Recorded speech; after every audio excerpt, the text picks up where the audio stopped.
কিছু নিয়ম আছে যে নিয়মগুলো অনুসরণ করবে এবং স্বদেশ প্রত্যাবর্তনের যে ক্ষণটা যে মুহূর্তটা সেটা তো আসলে তাই এরকমই হওয়া উচিত ছিল যেখানে পরিবার রাজনৈতিক ব্যক্তি তারা সবাই এক হয়ে যাবেন এবং একজন রাজনীতিবিদের আসলে রাজনৈতিক কর্মীরাও তার পরিবারের অংশ, যেটা আসলে আমরা দেখতে পেলাম যে তিনি আসলে এয়ারপোর্টে নেমে জোবাইদা রহমান এবং তার কন্যা জাইমা রহমানকে নিয়ে তিনি যখন এখানে আসছেন তার পরিবারের সদস্যদের সঙ্গে যেমন কুশল বিনিময় করছেন, নেতা কর্মীদের সঙ্গে করেছেন। সবচেয়ে বড় বিষয় যার কাছে তিনি যাবেন, যে মায়ের টানে তিনি এসেছেন এবং নেতা কর্মী টানে এসেছেন, একটু পরেই সেই দৃশ্যটা আমরা হয়তো দেখতে পাবো। পুরোপুরি প্রস্তুত বিএনপি মহাসচিব মির্জা ফখরুল ইসলাম আলমগীর সহ স্থায়ী কমিটির অন্যান্য নেতারা উপস্থিত রয়েছেন এবং তারা আসলে এইখান থেকে যাওয়ার একটা পথ তৈরি করে দিচ্ছেন। সবাই একসাথে বোধহয় যাওয়ার প্রস্তুতিও নিচ্ছেন। এটার একটা কারণও আছে রাকিব, যতটুকু আসলে আমরা শুনেছি বিভিন্ন গণমাধ্যম অথবা মিডিয়ার বিভিন্ন নেতাকর্মীদেরকে বিএনপি নেতাকর্মীরা বলেছেন, সেটি হচ্ছে যে Amrapali fruit syrup, real magic in every drop.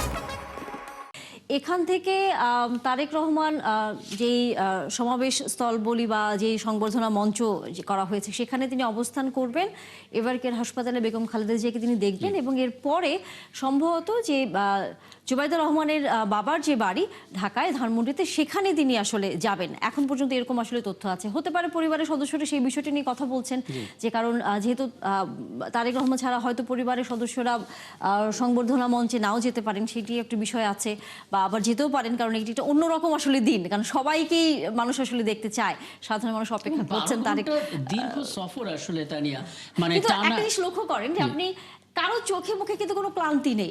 এত বড় একটি তারা হচ্ছে ফ্লাইটে এসছেন, সবাই অনেকটা খুশি, নিজের দেশে এসেছেন, নিজের দেশের মানুষের কাছে এসেছেন, পরিবারের সদস্যদের কাছে এসেছেন, এটি কিন্তু আসলে তাদের চোখে মুখে ক্লান্তির ছাপ কিন্তু একেবারেই নেই। আপনি দেখেছেন আমরা যখন এই সংগঠনটি শুরু করার আগে তারেক রহমানের ছবিটা দেখাচ্ছিলাম যেখানে তিনি হিসেব করে বলছিলেন যে কতদিন পরে তিনি ফিরছেন, তখনই কিন্তু আমরা দেখতে পাচ্ছি যে ক্লান্তির চাইতে দেশে নামার জন্য যে আগ্রহ, সে আগ্রহ তার চোখে মুখে আছেন। আমরা আগেই জানিয়েছি যে বিএনপি স্থায়ী কমিটির সিনিয়র নেতারা এখানে উপস্থিত এবং এক এক করে আসলে সবার সঙ্গেই সেই কুশল বিনিময়টা হয়েছে।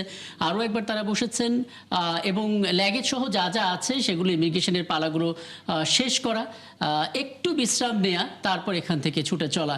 এবং আজকে আমরা জানি যে খুব রাশ একটা সময় পার করবেন তারেক রহমান, কারণ এখান থেকে তিনি যাচ্ছেন জনসভায়, যেটা আপনি বলছিলেন তারিয়া, তারপর সেখানে নেতাকর্মীদের কাছে সাধারণ মানুষের কাছে কৃতজ্ঞতা জ্ঞাপন করা, একটা শুভেচ্ছা বিনিময় করা, যারা আসলে তার জন্য অপেক্ষা করছেন। সংখ্যাটা মাথায় রাখতে হবে, 50 লক্ষ, অর্ধ কোটি মানুষ, এটা একটা রীতিমতো ইতিহাস। এরপর সেখান থেকে সেই কাঙ্ক্ষিত মুহূর্ত মায়ের সাথে দেখা করা, তার শরীরের কিছু খোঁজখবর নেওয়া, তারপর আপনি যেটা বললেন যে ধানমন্ডিতে তিনি যেতে পারেন অথবা গুলশান 2-এর 196 নম্বর বাসাটার কথাও শোনা যাচ্ছে, যেটা একান্তই আসলে পারিবারিকভাবে সিদ্ধান্তটা নেওয়া হবে।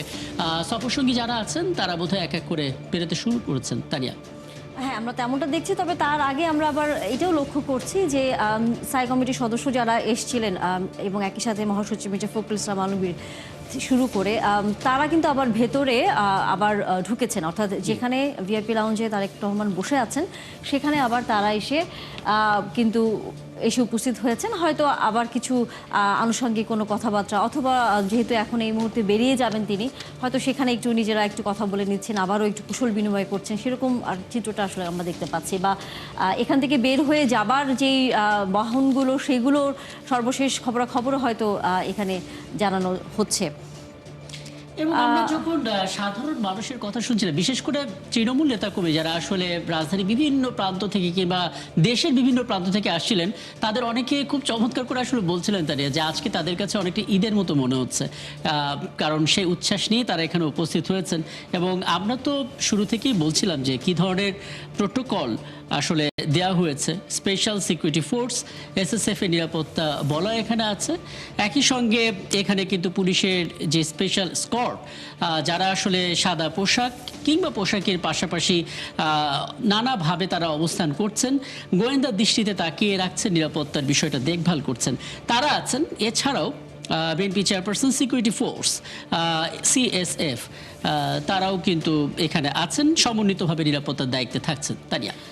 অবশ্যই, এবং আমরা একটু বাইরের খবরও আসলে জানি, কারণ ভিতরে সম্ভবত গণমাধ্যমকে থাকবার সুযোগটি এখন আর নেই, যার জন্য আসলে নিরাপত্তার কারণেই সেটি আসলে করা হয়েছে।